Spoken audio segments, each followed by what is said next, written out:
KBC में करोड़पति पति। सूरज के जीवन का एक ही फंडा था कि मेहनत तो गधा भी करता है, घर बैठे जो कमाए समझदार वही होता है। इसीलिए उसने कभी नौकरी ही नहीं ढूंढी।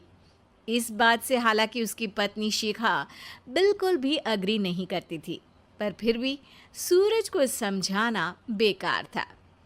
टीवी में कैसे बनोगे करोड़पति का ऐड देखकर उसे लगा कि बस अब तो घर बैठे ही वो करोड़पति बन सकता है, और उसके पीछे उसने अपने सारे सोर्सेस एक्टिव कर दिए।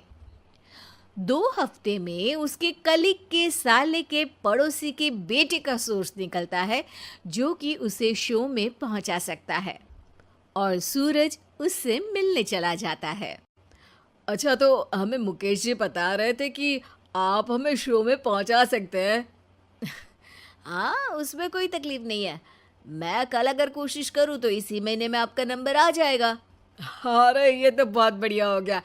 अच्छा, वो सिलेबस और क्वेश्चन पेपर का कोई जुगाड़ है क्या? हैं? उसका तो कोई जुगाड़ नहीं है। तो वो वाकई में कुछ भी पूछ सकते हैं? हाँ, वो तो बच्चन जी पर है, जो पढ़ते हैं वो पूछ लेते हैं।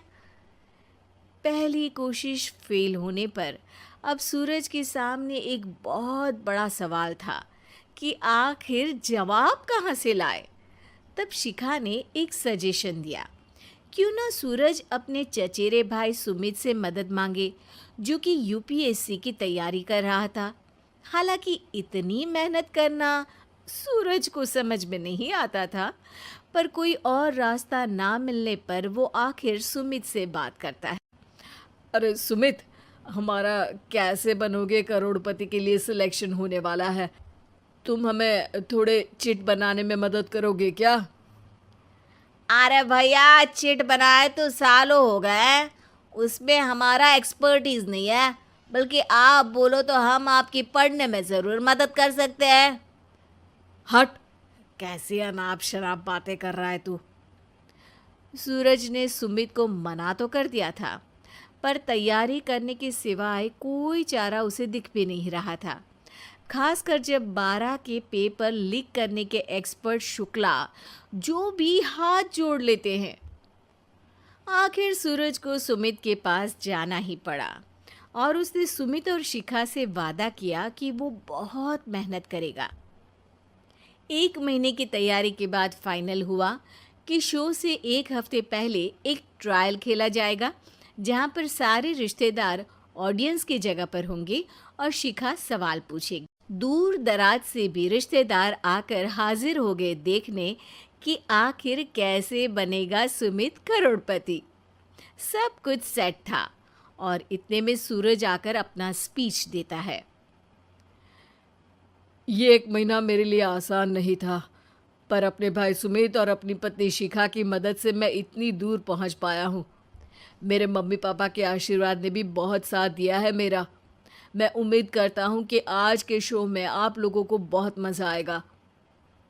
साक्षी पहला सवाल पूछती है और पूरे कमरे में सन्नाटा छा जाता है। इंडिया में कितने स्टेट्स हैं? 3, सॉलिड, लिक्विड और गैस। अरे रुकिए, तो ऑप्शंस तो देने दीजिए।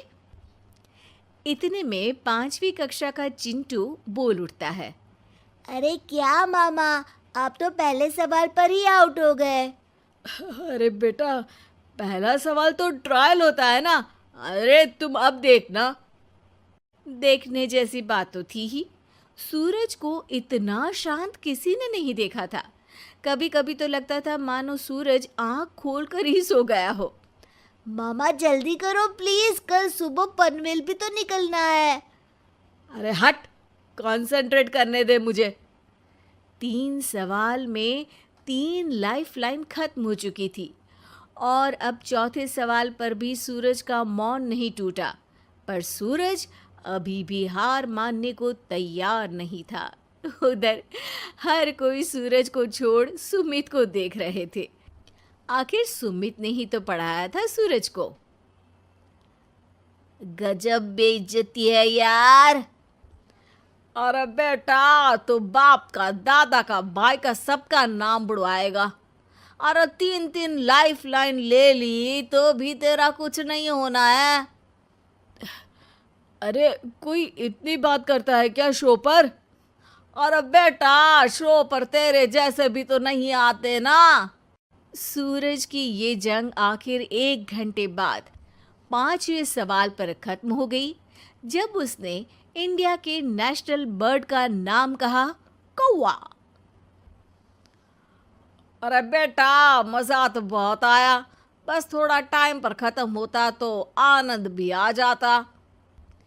ताने बारिश के बूंदों की तरह बरस रहे थे और सूरज को भी समझ आ रहा था कि ये करोड़पति बनना शायद उसके बस के बाहर की बात है। पर वो आखिर ये बात मान कैसे लेता? वो सख्त लौंडा जो ठहरा, उसने सोचा कि बेइज्जती तो हो ही चुकी है, पर अगर मैं हार नहीं मानूं तो शायद कुछ हो सकता है। शिखा, तुम देखना, असली शो में आग लगा दूंगा, आग। करोड़पति बनूंगा मैं। हाँ, सब्जियां खत्म हो गई है घर पे, ले आओ। पहले पति बन जाओ, फिर करोड़पति बनना। अरे गजब बेइज्जती है यार। बेटा, अभी तो घर पर ही हुई है, 1 हफ्ते में तो तुम देश के सामने करवा कर आओगे। वैसे जब टीवी पर जाओ ना, तो बस अपने मम्मी का ही नाम लेना, ठीक है? कोई पूछे तो बोलना कि पापा नहीं है मेरे।